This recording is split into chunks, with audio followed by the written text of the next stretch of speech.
Good afternoon, I should say. Good afternoon. Good afternoon. Hello, my name is Jeffrey Allen. I'm professor in the creative writing program at UVA. You can't hear me? Oh. Hi. Jeffrey Allen, professor in the creative writing program at the University of Virginia, and I'm serving as the moderator for this panel. So today we have three highly interesting African writers, or even more specifically writers of Nigerian descent, who are all in various places in the world. So what each person is going to do is to give you a little sampling of their work, and then we're going to have a discussion, and then we're going to open it up for questions. So just keep the biographies very brief here. So on my immediate right is Yewande Omotoso, who is the author of two novels. The first novel is called Bombay Girl, and the second novel is The Woman Next Door, which was just published by Picador here in America. Maybe it's also good to say that Yewande is an architect by profession, originally born in Nigeria, but has lived in South Africa for the last 15 years or so, and is still based there.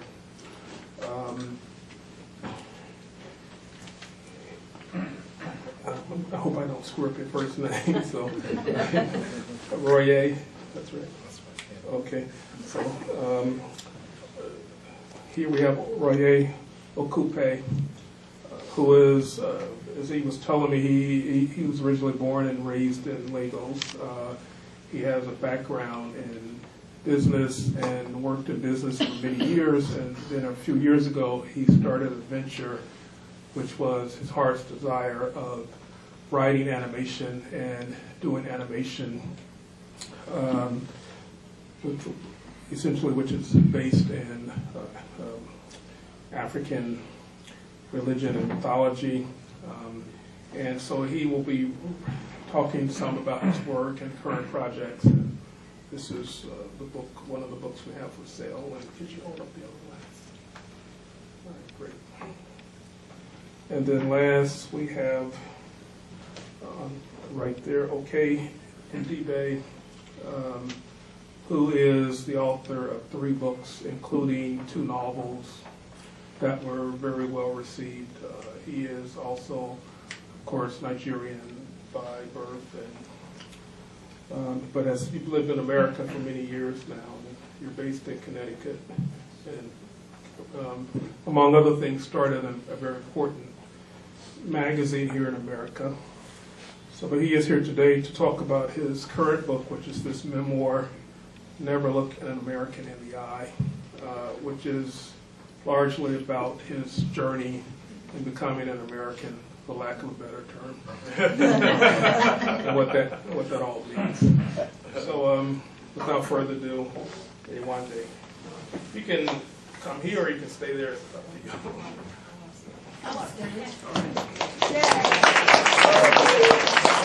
Thank you, and greetings to everybody. Thanks for being here and coming out. I'm just going to jump in and read from the second chapter of my book. And I think the only thing to say, because it gets established initially, is this is a story about 2 women. One is an architect and one is a textile designer. And I always say it's about their hateship. So I'll just jump in and read. Marion is the white Jewish South African woman, and Hortensia is from the Caribbean. They both live in Cape Town in South Africa, and they're neighbors. Marion's the architect. On the drive back home after the meeting, Marion played Hortensia's derision over in her head. Well, she can't just brush the whole thing aside, Marion told the steering wheel. Just watch me, see if I let her just brush it. It was a cool evening, not too chilly and only just darkening. Race this, race that, everything race. When you say these people, cow. Marion braked in time to spare a cat scuttling across the road in the half-light of dusk. Over the years, the 2 women had argued about many things, each new encounter tense with enmity. In truth, they couldn't have been more opposite. Hortensia, black and small-boned, Marion white, large. Marion's husband dead, Hortensia's not yet. Marion and her brood of 4, Hortensia, with no children. In the early days when Hortensia still attempted to socialize, the Clarks, who lived across from the Jameses, had had a dinner party. Peter pleaded fatigue. Hortensia went out of boredom. It was uneventful until Sarah mentioned an article she'd seen in the latest digest of South African architecture. Hortensia hadn't seen it. It was a who's who of local architects. Sarah looked innocent enough when she said that she'd expected to see Marion listed. Well, Marion was caught off guard. She'd read as far as K, Carol, and then put the magazine away. Marion, Hortensia pressed, the party suddenly looking up. I don't remember any women from my generation being included, Marion said. There might not have been many of us, but from reading that thing you'd think we didn't exist at all. We hardly do, someone Hortensia didn't know piped up, and the conversation was steered safely away. Then, like a gift, Marion casually commented on Sarah's Macintoshes, and Hortensia ventured to point out in a loud enough voice to be heard by most in the parlor that the chairs were fakes. And without being asked, she took the trouble to explain why. Dinner parties became a place to posture. Marion once held court on the wisdom of pedestrianizing Long Street. She showed her sketches. Her handbag was never without a notebook and a pencil. In return, Hortensia spoke for several minutes on the error of formalizing the informal. If you take the cars off Long Street, you'll take away the people. There will be too much space and too little chaos. Marion made snide remarks about commercialized plastic making. Fiddling with crayons and thread was her approximation of textile design. Any 3-year-old can do it.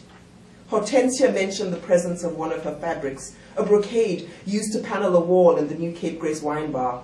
A modest article in the Sunday paper decor section on the consolation of beauty in otherwise unsettling times. Trivial, Marion said, but struggled for words when Hortensia took pains to impart her disdain for a 6-year degree that teaches you to knock walls together. You do realize architecture can exist without architects. Hortensia referred to the profession as one of the biggest cons and had absolutely no time for the navel-gazing self-importance and total inconsequentiality of architectural academia and their ponderous supposings. She knew a little about it as she had once been the guest of the architecture department at the University of Cape Town. She'd been invited to join a panel of external examiners on a project involving textile fabrication. She'd consented out of hubris, but remained unimpressed. I visited your alma mater, she told Marion the first chance she got. And? Apparently Hortensia's dislike was too much for words. She simply grimaced and walked on, leaving Marion in no doubt that her architecture school had just suffered the worst form of insult. Other times they argued about maids and madams. It started at the grocer's. Hortensia behind Marion in the queue, she observed as her neighbor started to empty her basket. How are you, precious? Marion asked the woman at the checkout counter. Fine. The woman nodded. Truly? Promise? Marion asked again. You usually look happier. The woman offered an uncomfortable smile. As Marion unloaded her items onto the counter, she seemed to think it necessary to explain to Precious why she had bought them. That's for Mr. Agostino, tummy trouble. Oh, this is for my granddaughter. Fussy baby, that one. She likes this type, won't eat any other. This is for Agnes, you know Agnes, my maid, my girl at the house. Oh, and I saw that and thought, what are knickknacks like that? Knickknacks, that's Agnes's child. We thought of adopting her, but, you know, how much does all that come to, Precious? Hortensia had stared aghast through it all, in the rare position of being tongue-tied. She had a chance to set her tongue free at a gathering. Marion said that Agnes, her housekeeper, was part of the family. That she, the 65-year-old woman, had been pivotal in raising her kids, 1 boy and 3 girls. And that Marion, in turn, had attempted to make her life easier, sent Agnes's kids to a good school, built her a house. You want credit for that? That's blood money, mixed in with missionary work. You think you did well by her, don't you? Perhaps you'd like a medal? Marion was speechless. Saint Marion, charity giver. My foot. You can't buy it, Marion. You want to give something? You know what you should have given? You should have given Agnes your own house and taken hers, swapped suburbs. That's what you should have done, my friend. Or better, here's a thought, Hero Marion, you should have ended apartheid. If you later wanted something to be able to brag about. Oh, and she's not like part of your family. She's employed by you. If she were part of your family, she wouldn't have to clean up every time she visits. Hortensia made a hook with her index and middle fingers to go with the word visits. Marion left the party. I'll stop there.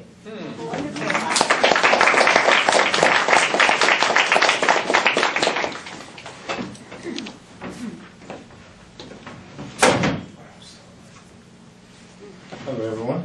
Hello. That's going to be a little tough to follow, but we'll try. Whenever I need an audiobook, I'm going to have to contract you to do that for me. So, hi, everyone. My name is Roye Okupe, and I was born and raised in Lagos, Nigeria. My line of work is more graphic novels and comic books. So instead of reading too much of that, because my stuff depends on pictures, I'm going to tell you a little bit of why I do what I do. Like I said, I was born and raised in, first of all, I'd like to make this very interactive. How many people here know who Superman is? Cool. How many people here know who Batman is? Okay. Spider-Man? Okay, cool. Let me make it a little bit harder. Iron Man? Okay, now the hands are starting to go down. How many people here can name an African superhero? One. Just one. Who? Black Panther? All right, cool. That was what you were going to say, right? I was going to say E.X.O. Oh, yeah, that's my character. Apart from E.X.O. But, I mean, the discrepancy is, you can see, like, I don't even have to say anything about that. That's why I do what I do. There are no known African superhero characters, and the ones that are actually out there don't get any kind of exposure at all. Like I said, I was born and raised in Lagos, Nigeria, and the list of characters I just named, those were the characters I saw growing up, and I immediately fell in love with them. But for me personally, one thing I wanted to see was a character that was from Nigeria, that did things like a Nigerian and saved people in Nigeria. And I waited basically all my life for it, and it didn't happen, and then I decided I was just going to do something about it myself. Thank you.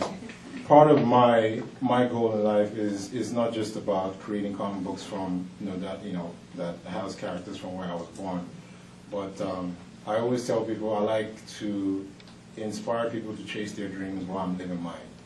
I quit my job. I had a very good job. I was in government contracting, web development, making very decent money because I stay in DC. Like I said, I quit my full-time job to do comics. Yes, I literally did that, and it's been great since then. My books have been featured on CNN, Forbes, BBC, the New York Times, and it wasn't an accident. It's because I decided I was going to do something that no one had ever done before. And part of what I always try to tell people is that when you read my books, when you read my stories, I don't want you to just take what I put in the books. I want you to be inspired by what I'm doing by myself. If you have a dream, if you have a goal in life, doesn't matter how old you are, doesn't matter where you come from, doesn't matter what your setbacks have been, if you decide to do something about it, you can actually create something that you can be proud of. So that's a little bit of my backstory. So I've written 4 books so far. The first one is E.X.O. That was divided into part 1 and part 2. I've also worked on an art book called The Windmaker, and then I have another book coming out in 2 months called Malika Warrior Queen. E.X.O. is a superhero story about redemption, but it's set in the futuristic 2025 Nigeria. My book Windmaker and Malika, they take place in the pre-colonial Africa. Basically, I wanted to show people what an African queen or an African king looked like before the colonial times. And a lot of times we've seen, Greek mythology, Nordic mythology, we've seen Thor, we've seen, Hercules and things like that. But there's a lot of rich African history and African mythology that hasn't been touched on. And me personally, it's my mission to not only create these characters for Nigerians and Africans, but create them in a way where it can be accessible by anyone, any part of the world. Like I said, I grew up watching Spider-Man, Batman, Iron Man, the X-Men, Ninja Turtles, and loved all these cartoons, not necessarily because of where they were from, but because of what they meant to me, what the story was about, what they fought for. So my books go way beyond, oh, just creating a Nigerian character or a black character. I like to start with great stories first, because I feel like a great story can transcend race, can transcend culture and beliefs. So while I am proud to do African characters in the superhero context and mythology, I also, the one thing that I'm proud of is that anyone, any age, can pick up my books and enjoy them. And that's my story, and I'm going to try to to read some stuff from my book. It's not going to be as fancy as she did, but I will try. This is from my book, The Windmaker, and like I said, it touches on, it's my unique spin and my own inspiration of taking African mythology and then infusing some of the things that I've seen other people like the Marvel and DC and some of the other things that you see out there do as well. So the title is Windmaker, and it's called The History of Atala, and I'll read right from the beginning. Basically, I have a character that's in my superhero universe who actually wrote this book, so it's kind of like a third-person thing. Title, The Divine Ones. The all-powerful Divine Ones are deities said to have migrated from what is now called the Oyo Kingdom. The Divine Ones are comprised of Atala, along with his two sons, Oris and Use. A family of dragon riders, as they were called back then, the Divine Ones were the most powerful beings of their era. But like most all-powerful family of gods, this power will cause dissent amongst their ranks. And this dissent came in form of what the Italians call the rage of Use. You see, back then as it is now, it was very common for offspring to worship their fathers, seeking attention and acceptance. Year after year, both sons, Oris and Use, made sacrifices to please their father, Atala. However, Use, ever the eager one, took many shortcuts in his ways. This displeased Atala, who began to favor the more forbearing and wise Oris. Years passed as Oris became the clear favorite of the two, further driving Use towards rage, jealousy, and bitterness. And then came the tipping point. For his continued excellence, Oris was granted Dragon's destiny, Atala's most prized possession and perhaps the most powerful weapon ever created. Following this event, Use went mad with rage, so much so that he manifested it as raw energy with the help of dark magic. Next, Use used his new power to craft his own blade, a blade that he called Dragon's Doom. Its power rivaled Dragon's destiny, but Use did not stop there. With Dragon's Doom, he set his sights on his own father. Atala was so weakened in his heart by his own son's betrayal that he refused to fight him. Use killed Atala without hesitation. Without a shadow of doubt, I believe that Atala allowed this to happen. I can only imagine that one day we will know why. After Atala's death, the kingdom was thrust into a state of chaos.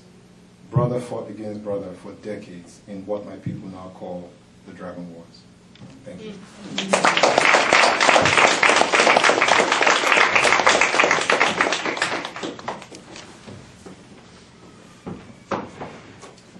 Good afternoon. Good afternoon.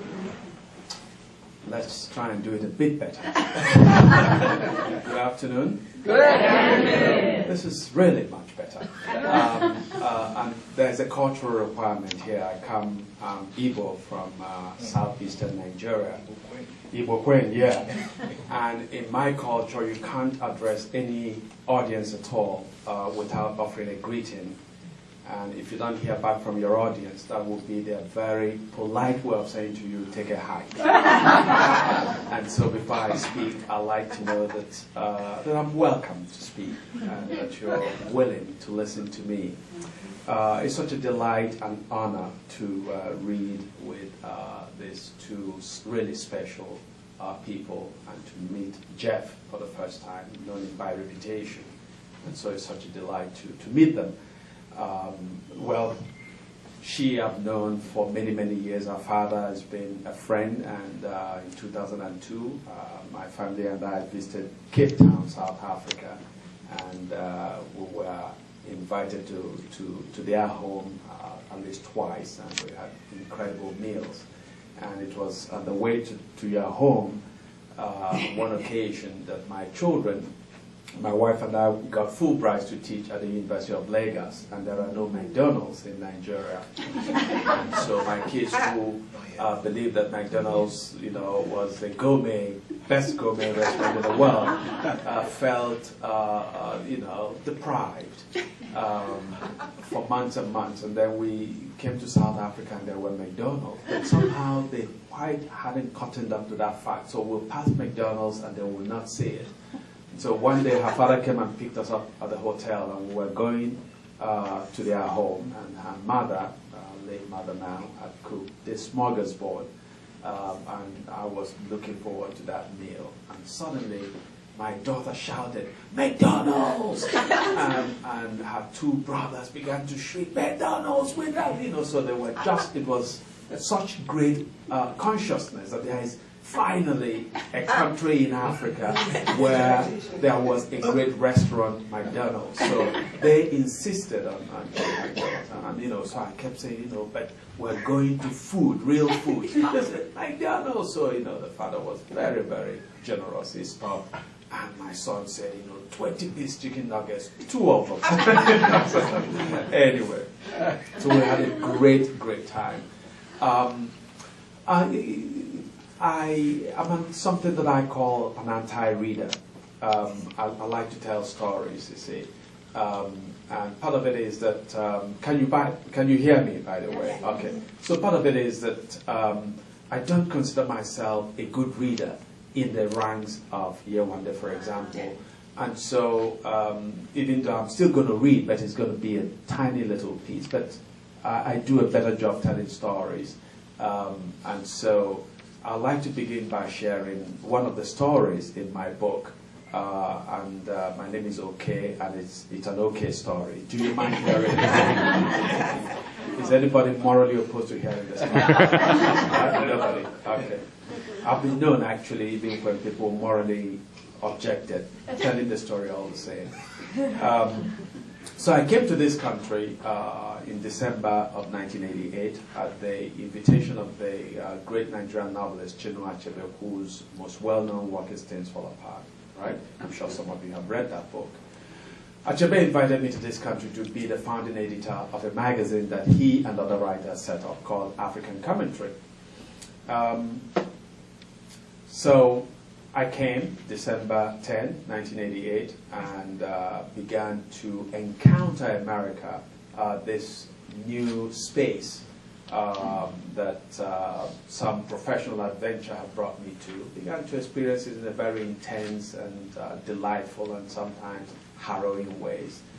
But one day I met a graduate student from Botswana, which is in Southern Africa. And as we shook hands, I said, "My name is Okey," and this guy began to laugh. And for about 10 minutes, he just kept laughing. And then finally, he collected himself, and he said to me, "You won't believe what happened yesterday." So I said, "Tell me." Well, he said he'd been to a grocery shop, Stop and Shop, and it had snowed heavily the day before. And as he was pushing his cart down an aisle, in the opposite direction came a woman. And as they passed each other, she said to him, "How do you like the snow?" And he began to protest that he liked it warm and dry. And then the woman said, "Oh, you have an accent. Where are you from?" He said, "Botswana." And she said, "Is that in Africa?" He said, "Yes."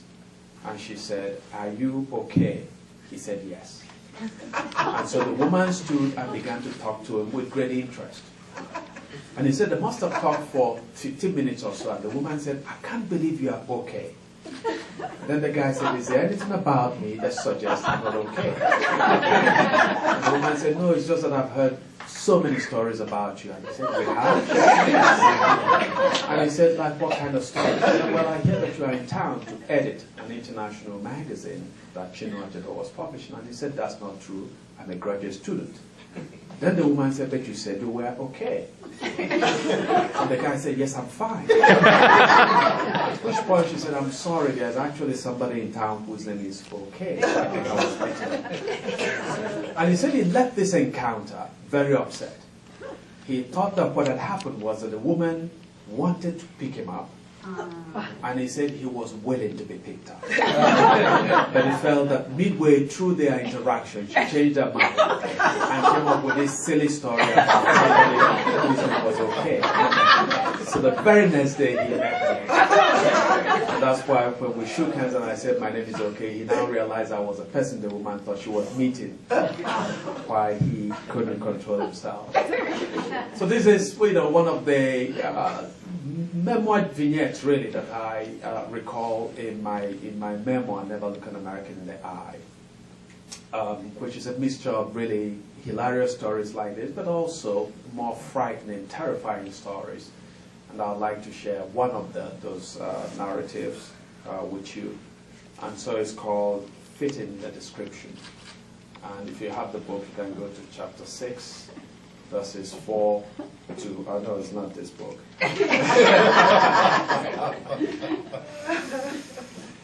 Around noon on Friday, December 23, 1988, I planted myself in front of a huddle of passengers underneath a plexiglass bus stop located near the center of Amherst, Massachusetts, the center of town in Amherst, Massachusetts. I was waiting for one of the Pioneer Valley Authority transit buses that ran shuttles to destinations within Amherst and to surrounding towns. I was going to have a meeting at the University of Massachusetts with Professor Bat Naji. I'd been in America for a mere 13 days. My body had made little progress habituating to the bone-crushing, piercing cold. Dressed for winter, I looked unaccustomably bloated, ridiculously oversized in a fleece-lined jacket, winter jacket, over several layers of shirts, and a wool sweater. Gloved hands tucked inside the pockets of my jacket, I distracted myself by blowing air through my mouth. In those early days in America, I often entertained myself when outside by watching the stream of vapor that spooled from my mouth and nostrils. I don't remember the trigger, but I suddenly raised my eyes at the traffic, paused in front of the bus stop, waiting for the light to turn. My eyes met the stare of a police officer waiting in his cruiser. The instant our eyes met, I remembered my uncle's warning that Americans did not stand for somebody looking them in the eye. And here I was, looking a police officer dead on in the face. My heart quickened, jolted by fear. Immediately I swept my eyes upward, as if some strange thing floating in the air had caught my attention. The gesture was swift and dramatic. It was a wordless way of assuring the officer that in locking eyes with him ever so briefly, I had not meant any provocation. I needed him to realize that I had made an innocent mistake, acted inadvertently. Even though I had quickly averted my gaze, I still monitored the officer's vehicle with the corner of my eye. The traffic light turned green, the officer pulled forward and then turned right onto a street beside the post office. I heaved a sigh of relief, like someone who had dodged a bullet. A minute or so later, I felt the pressure of a hand on my shoulder. I whirled around to a police uniform. Images of my bullet-riddled body flashed through my mind. My heartbeat cranked up. My legs felt leaden. Something was choking my tongue, drying my mouth. "Sir, do you mind stepping out to the back of the bus stop?" I heard the officer say. His words threw me into cultural disorientation. I had just arrived less than 2 weeks earlier from Nigeria, a country where no man in any kind of uniform, much less a police officer, would address an idle civilian as sir. No, not even as a joke. When a Nigerian police officer called you sir, it meant that he was being truly deferential to you. Indeed, to so address you meant that he was fully, unctuously at your service. And no Nigerian police officer would use the phrase, "do you mind?" In Nigeria, the police were more wont to push, pull, or shove you where they wanted you. For a moment then, the officer's odd phrase gave me an injection of confidence, restored a smidgen of calm to my nerves. The combination of sir and do you mind translated, I imagine, into a relationship in which the officer was somehow subservient and I superior. His language gave me the illusion of having a choice in the matter. I thought I could say to him, actually, I'm in a hurry to a meeting. I'll be happy to make your acquaintance some other time. Yet a part of me was both curious and impressed by the officer's genteel air, his beguiling words. I was open to the encounter, willing to meet him immediately. I don't mind, I said, picking my way from the crowded bus stop. So I'm going to jump at a little bit. So, sir, you know what this is all about, right? The officer asked. I knew, of course, I knew what I had done. Exactly what I had done to wrong this officer. A mini giant of a man whose gun holstered to his hip but added to his towering advantage and reminded me of the trigger-happy dudes in westerns. I had not the slightest confusion about the precise nature of my sin against the officer. I had committed that most un-American of acts. I had looked him in the face. I knew, but the last thing I was going to do was confess, for a confession would amount to empowering the officer to shoot me. Denial was my only option. After all, I didn't know the man's temperament. I could not trust that he would be assuaged if I explained that, if I admitted to my wrongdoing but then apologized, explained that I had not acted willfully. No, I don't know what this is about. The words seemed to scratch their way out of my dry, choked throat. Sir, are you sure you don't know? The officer asked again. A moment of doubt crept in. Was the officer offering me a last opportunity to confess and receive absolution and warning? Did I dare confess? I really don't know, I said, determined to stick to my policy. There has been a bank robbery, the officer said, and you fit the description. The rest of the story is in the rest of the book. Thank you.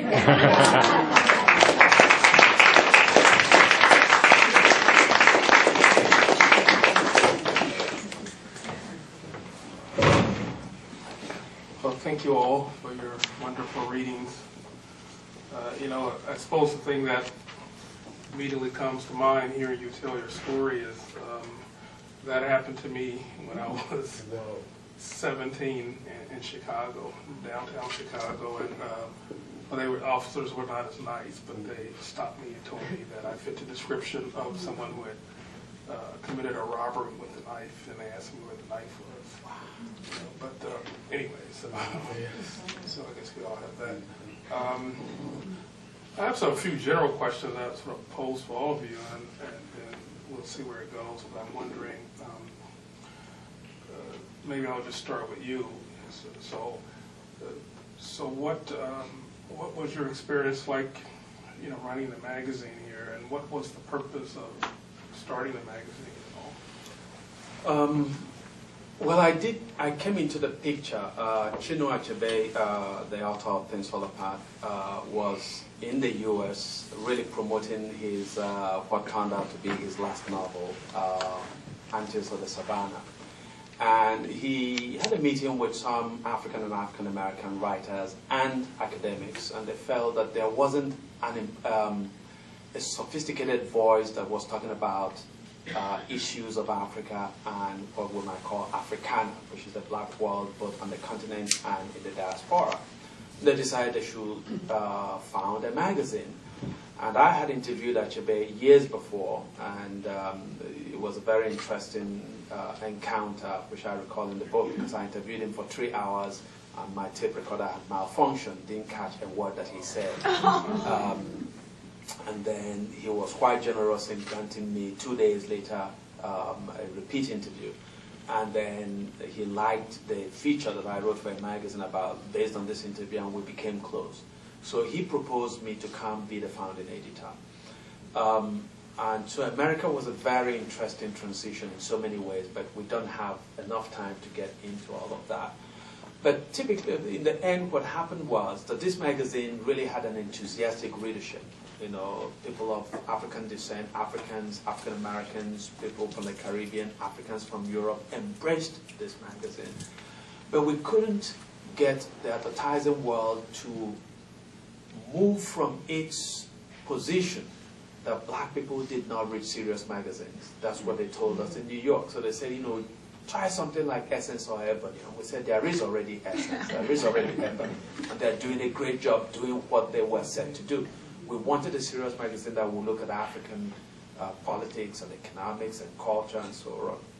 They refused to invest. And so after 2 years, 2.5 years of Achebe and the other writers really pouring their savings into this project, they couldn't sustain it, so we let it die.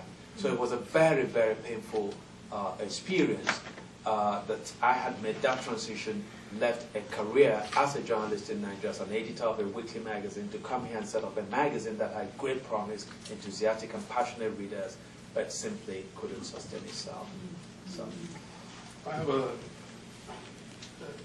guess my question from that in some ways is to what degree have things changed?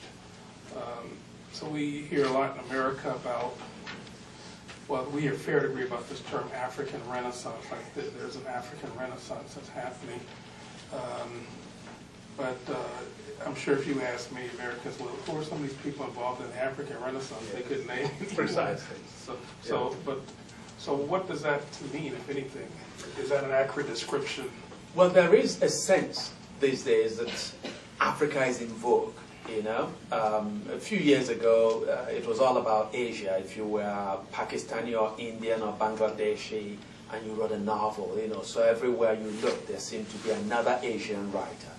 And then with Chimamanda's emergence, right, and Ben Okri, in a sense, you know, when Ben Okri won the Booker with The Famished Road, it was as if people began to pay more attention to African writers. And so some publishers in Europe and America, Britain, began to look for their breakout African writer. And so there are more African writers who have been published. But it's an exaggeration. In a continent of near 1 billion people, you could actually name maybe 10 of us, you know, whose works are reviewed in the New York Times and so on. But a lot of people feel, whoa, you guys are having a huge feast, you know. So they talk about this African Renaissance. And I say to them, there's such great talent on the continent of Africa that you would have hundreds, if not thousands, of writers if there was really a renaissance. But that Chimamanda has this great talk where she talks about the danger of a single story, a single narrative, which has become ironic because in a lot of ways she gives this cautionary tale about a single narrative, Europe listening to its own, or Americans listening to their own narrative of Africa, and not really being open enough to engaging with other narratives that are coming out from Africans themselves. But then, in a lot of ways, she's become so important that there's almost a cult of the single author. So ultimately, when you meet somebody, say, "Oh, I love African literature. I've read Chimamanda," you know, and so there is a renaissance going on. It's more fiction than reality. It's interesting you say that because I know Chimamanda's Americana was just chosen for the book read in New York, you know. So, but there's actually a young Nigerian writer, Tope Florin, who you've all probably heard of, who won the Kane Prize. He lives in Washington. And he actually has an essay where he argues that that sort of unfortunately Chimamanda sort of set the standard where all Western publishers expect now for every African writer to be kind of the next Chimamanda to work in that mode. But anyway, I'll go on and I'll ask you, Roy, about the work you're doing. And I've been in Lagos a couple of times and I've always found it to be a very dynamic place. And I remember a few years ago when I was there, I was talking to some young writers who were expressing interest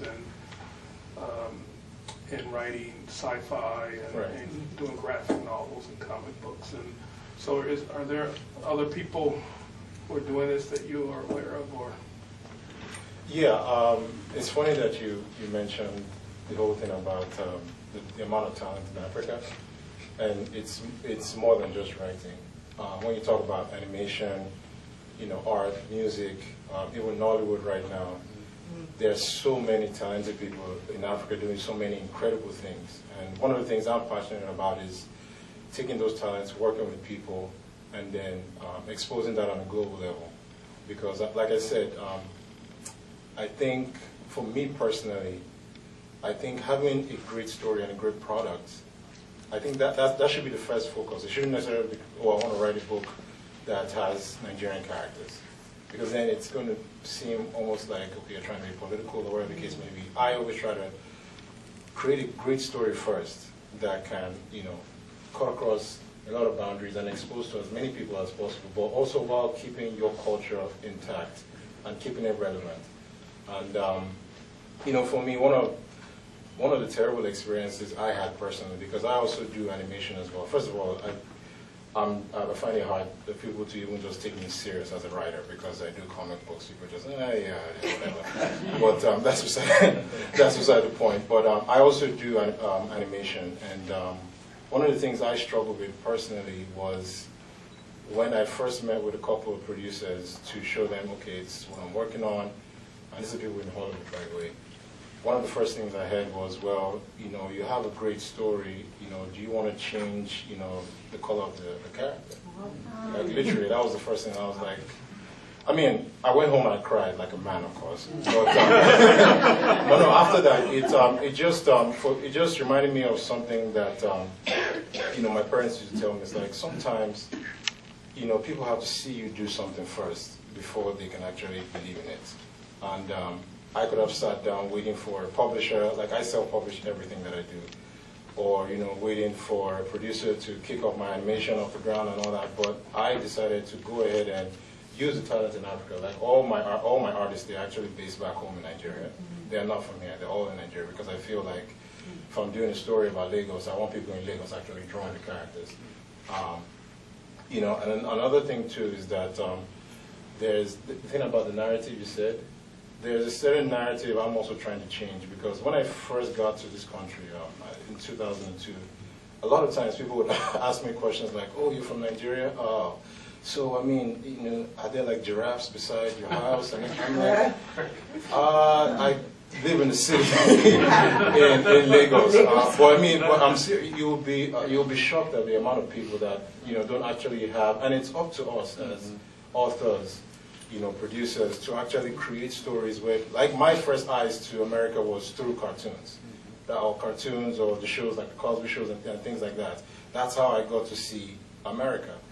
And I always tell people that you can't wait for other people to write a story about you. You have to create that story and show people, okay, this is how my culture is, this is what we do, and entertain them in a way that they can also be educated. So yeah, there's a vast amount of talent, and there's a certain stereotype that I always try to, and I don't ignore the issues that are going on in Nigeria or Africa as a whole. I feel like there are things that also need to be addressed. So you can't just hide from that and show the good parts. You have to have a healthy balance of addressing issues, but also showing people that there are certain things about Africa that are actually great. Like there's certain things that people are doing in Africa now. There's certain, there's technology, there's great architecture, there's great culture, there's great music, there's great humor and things like that. So that's, for me, is one of the things I like to put in each and every project that I do. But yeah, I do agree 100% with you when I say, like, the talent is so amazing across the board. And so, Yewande, I think I will pose the same question to you. I know, among other things, you're working on a couple of television projects, but I also like you maybe to speak about the writing scene in South Africa, or more generally the art scene in South Africa, because I don't think we get much about it over here. Yeah. There's, I think that my experience of the scene in South Africa is there's a lot of excitement, there's a real energy, definitely in the publishing world. I mean, the joke is publishers are always saying not enough people are reading, our numbers aren't enough. For instance, in South Africa, if an author sells 2,000 copies, 3,000 copies, that's a bestseller. Yeah, so there's that. There's something that we're having to deal with in terms of the cost of our books and the nature of the population and what the economy looks like and who has the money and who's buying books. The libraries perhaps aren't well stocked. So there's a whole kind of social system that is being worked upon. And something like that, in terms of what a bestseller looks like, is not removed from that reality. That said, it's actually an exciting space. So people are still publishing. So because I keep thinking, I say to publishers who I know, who are my friends, I'm like, but you're still publishing, you're still accepting manuscripts.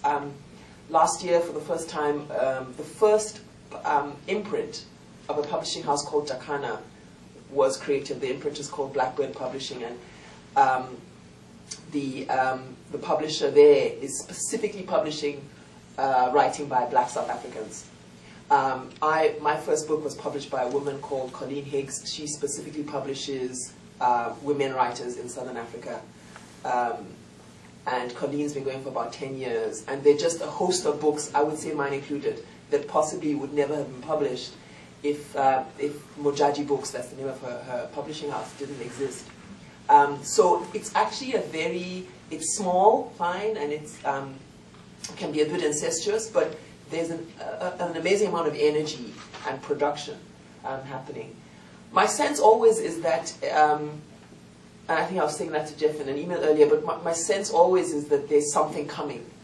That it's a very interesting time for the country. 2 decades into the democracy, it's interesting but scary. A lot is breaking down. A lot of fabric. There's corruption. Some people are cynical about that. Some people are less cynical. But what it means is there's a kind of a cauldron, and I always get the sense that things are boiling, and that there's a generation coming up. And these are the people that people like Mojaji and Blackbird Publishing will eventually publish. And these are stories we've never heard because of the immense inequality in South Africa's history, and so immense that it's still present. Like 2 decades is not going to solve that. So I mean, Jeff, it's an exciting space, and it's not just, so it's fiction. It's also non-fiction. There's an example is a writer called Fred Khumalo, who just published a book called The Sinking of the Mendi, which is about the SS Mendi that sank, I think it was in 1917, and it was basically South African troops that the Allies were losing, and they needed numbers, and they took mostly Black South African men from a range of different ethnic groups, and they weren't going to arm them. So they were never going to give them guns, because that was the whole, like, how can we give these people guns? And the SS Mendi in particular sank. About over 600 people died, most of them South African men. And Fred's done this amazing research and written this book. And this, so there's so much history, there's so many stories that aren't being told, that are waiting. And I as a person who isn't, I'm South African, I'm a citizen of South Africa. I've lived there for a little more than 15 years, but about 20 years. But I also feel these aren't necessarily the stories that are there for me to tell. There are people who are South African, Black South Africans, who know the culture deeply, and they are going to tell these stories. And those stories are coming. You know, it's still coming, and I think that's exciting. Yeah, one of the things that always kind of blows my mind is that, as someone put it to me once, you know, Nigerians are brilliant, you know, and the Nigerian fiction writers have had such a tremendous impact on world literature in the last few years. But at the same time, there's probably, I guess you would all agree, there's very little institutional support for the development of writers in the country itself. So how do you account for the fact that guys like you are having such a tremendous impact in fiction, but you know? Is that for me? Yeah. All right. Well, first of all, I would not be so hubristic to claim a particular brilliance for Nigerians. But I think that there are a lot of us. You know, one of our every 5 Africans is Nigerian. So Nigerians, you'd expect that will be quite well represented in any pool of talented Africans. So that's the way I look at it. But we've also been fortunate, which is a point that is, should be made, that the first important voices that made African, what we call that organism that we call African literature, really a global phenomenon. You know, most of them came from Nigeria. You know, you think about Buchie Mecheta, who just passed on. You think about Wale Soyinka, who won the Nobel Prize for Literature in '86. You think about Chinua Achebe, whose Things Fall Apart is the most widely read novel by an African, and so on and so forth. So we have a tradition that inspires us, at least that makes it possible for young people to say, I want to be a writer, because they've seen success in so many different shapes. And you saw Ben Okri, who became the first Nigerian to win the Booker Prize in the UK, and so on. And so, Nigeria is a country and a culture, or an amalgam of cultures that lends itself. It's rich soil for the production, really, of exciting, fascinating fiction. It's a country that there is a foreign correspondent for the Financial Times of London who once said to me that he could just come out of his apartment and there is drama happening right in front of him. That is the report, you know. And he'd been in Kenya, and he said, you know, in Kenya he has to go chasing the news. That just standing in front of his apartment in Lagos, that there is enough happening right before him that, you know, he'll have front page stories and so on. And, you know, Achebe, in an essay, famously described Nigeria as a story that, as a country where we have managed to snatch defeat again and again from the jaws of victory. and you know, in one contest I said that Nigeria is a story conceived in hope and nurtured into hopelessness by the particularly depraved quality of the greed of its leaders.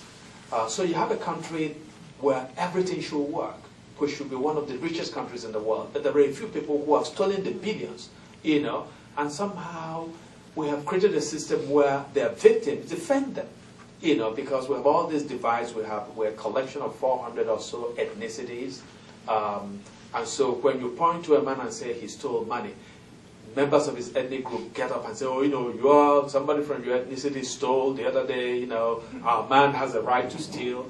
If you say a Muslim has stolen, you know, fellow Muslims will come out and say Christians stole, and, you know, so it's an interesting story. It's sad, it's tragic, but there's a lot of ferment and convulsion in the country. So it lends itself to great stories. We have great stories to tell.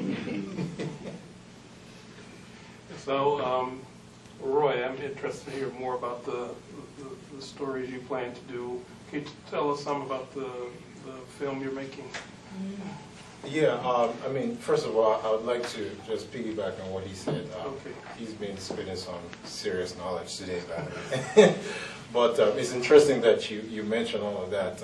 And the key thing that you said is that Nigeria should be a country that's basically one of the richest in the world because of not just the natural resources, but the actual human resource. Size, yeah. So my first book, E.X.O, The Legend of Wale Williams, like I said, is set in the near future, which is 10 years, 2025.